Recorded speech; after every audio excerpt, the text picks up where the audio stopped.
the final press conference of the year, Mike Tomlin gives you stuff, like he acknowledges his faults. He's not hiding anything anymore. He's being a little bit more transparent. He has to. I think he owes it to the fan base, and I think he acknowledges that he has to owe it to the fan base. He doesn't care about us. He's not doing anything for us. It is all, hey, there are hundreds of thousands of people who are really pissed off at me, super let down by my actions. How do I go about correcting that and making them comfortable with where I am? Because he understands what's going on. And he dropped two big ones.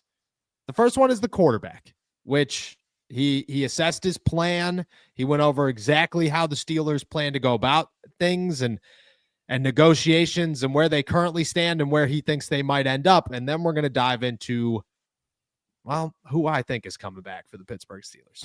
Obviously, we don't have a quarterback under contract, and so we got some major discussions there. It was a really good experience with the three quarterbacks that were on our roster this year, individually and collectively. We certainly are open to considering those guys, but there's a lot of work ahead of us.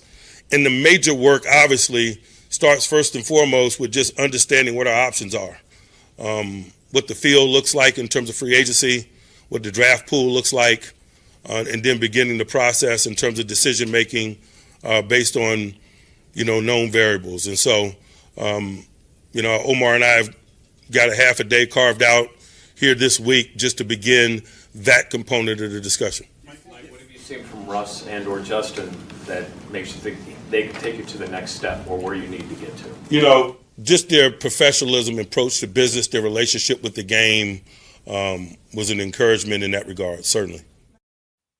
So Mike lays out the plans. Hey, this is how we're going to go about things. This is where we're starting. This is where we're finishing. Then he was asked a couple of questions about Justin Fields. He was asked about Russell Wilson, obviously, and said like him and Russ's and Arthur Smith's relationship was pretty good, and Russ did some things that were good, and he also acknowledged like Russ is 36 years old, and that is going to be taken into account of the Steelers' future and where they're looking at a quarterback. He acknowledged that this was one of the most alarming quotes that I think came from the Mike Tomlin press conference. Was he said, or he was asked, hey, it's been 4 or 5 years since you've had a solidified quarterback. And he said, yeah, it's also been 4 or 5 years since we've won a playoff game. Yeah, it kind of feels like Mike Tomlin's drawing a connection here and started to put the pieces together in his own head that maybe me, you, and hundreds of thousands of other people have recognized for months now, that maybe 36-year-old quarterbacks are not the way of the future. Maybe that's not where the NFL is headed in 2025. But then he was asked this: if for whatever reason Russell Wilson should move on, be it your choice or his, did Justin Fields show you enough that you think you could consider him a starter for you guys and enter next year in pole position that Russ did this year? The answer, certainly. Then he's asked this: and what more steps would Fields need to take then to perhaps be a 17-game starter for you? His response: I think he took them. I don't know about you, dude, but I was sitting there and I went, yep, Justin Fields is the starter of the Pittsburgh Steelers in 2025. That is what I took away from Mike Tomlin, was that he likes Justin Fields. Arthur Smith loves Justin Fields. He doesn't really care about the rest of the players, because think about the ones that are coming back. None of them. I'm sure Calvin Austin likes everybody. He's the nicest guy in the whole world. Roman Wilson doesn't even know any of these dudes yet. Russell Wilson probably doesn't even know his name. And Pat Freiermuth can get along with a rabid dog. I'm telling you that right now. George Pickens might not be here. None of the rest of the receivers will be here. Ben Skoranek will probably be back, but let's be real. That opinion doesn't really matter on offense. Najee Harris isn't going to be around, so Jaylen Warren will be here. And what works better with a speedy running back? Speedy quarterback. Mike Tomlin acknowledged for the 4 billionth time that quarterback mobility is very important. And he said that the team has building blocks, and you got to think that the offensive line is one of those building blocks. So the way I sit right now, leaving that press conference, is the most confident. I was not confident the whole time. I wrote the prediction piece. Russell Wilson was staying. Justin Fields was going. You asked me right up until this morning who the Pittsburgh Steelers quarterback would be in 2025. I tell you, I'm not 100%, but if I had to guess, it's Russell Wilson. Leaving there, handing my badge in for the last time this season, I was pretty convinced Justin Fields was going to be the Pittsburgh Steelers quarterback in 2025, and that I don't know where Russ is. Maybe he's back, but it kind of feels like Justin's the guy that they have in mind because they're acknowledging a couple of things here. It's not just Justin's the better quarterback. It's we need to take things differently. We need to have an approach for the future and right now. And what we've been doing, all the Band-Aids we've been putting places are not working. They're not holding up.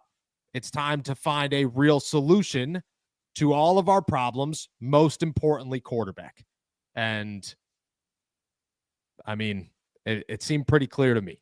Look at these results. People are making free money betting on sports, making thousands every month. The secret? They're using OddsJam. OddsJam isn't just another betting app. It's turning the entire system in your favor. OddsJam uses a strategy called arbitrage, finding odds differences across sportsbooks. Bet both sides, and no matter the outcome, you will profit. Here's an example. You put $500 on Boise State to win on FanDuel and $335 on their opponent San Francisco on DraftKings. You're guaranteed to make $50 win or lose. With the OddsJam mobile app, you get real-time alerts on these opportunities every day. People are making thousands monthly. To get you started, use our code ALLSteelersTalk for 35% off and a 7-day free trial. I guarantee you'll profit during that trial, and if you don't, cancel with one click, no questions asked.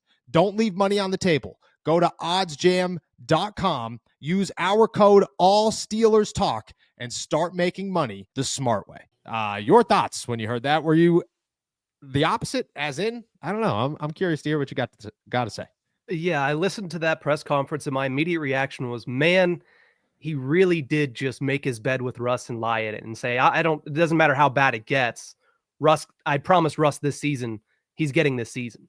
And that's what it sounded like to me. It sounded like he looked at Justin Fields as a starting viable option, but he had promised Russell Wilson the opportunity to take the Steelers to a Super Bowl, so he gave that to Russ, which the lack of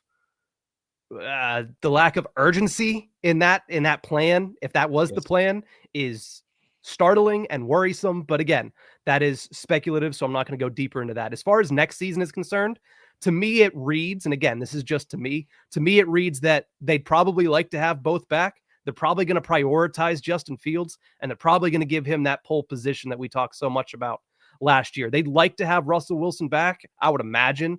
You know, Mike Tomlin has always spoken glowingly about Russell Wilson, but I think it was evident at the end of this season that there was one player that gave you a higher ceiling, and the floors were pretty much equal when it came to both Russell Wilson and Justin Fields. So based on what I've heard and based on what we've seen throughout this season, it feels like they are starting to lean towards Justin Fields, and it feels like that's more of a reality now than it has been for 2025 at all at any point since this entire thing started. Yeah, exactly. Yes, I agree with you 100%. And I think the problem that comes with the way the Pittsburgh Steelers want to approach things is that it would be great to have Justin Fields back and then Russell Wilson as the backup quarterback. I mean, that would be phenomenal. Can you get better than a backup quarterback than Russell Wilson? Probably not. You know, if your other option's Skylar Thompson, you've clearly upgraded. But I don't know if Russ wants to come back as backup quarterback. And I don't think Russ wants to come back as a guy that wants to compete, because he didn't come to Pittsburgh as a guy that was going to compete. He didn't. They knew, Kenny Pickett left because the pole position wasn't a real thing. You know, he's been through this one more time where Mitch Trubisky, him and Mason Rudolph were going to compete. And he knew from the moment he walked in, what are you talking about? Mike's just talking out his ass. Mitch was the starter the second that he signed. That he's been through this. He knows that this is how the Steelers operate. I don't think Russ would necessarily want to come back to the Steelers. I also think Russ is going to get a deal big enough to get him out of Pittsburgh if he's not the starter, and he's going to take that deal. There will be teams. I don't know what those teams are, but let's say the Vegas Raiders need a quarterback. They're not going into the season with Aiden O'Connell. They're going to call Russell Wilson and say, we got to try something. Like, we can't just do this again.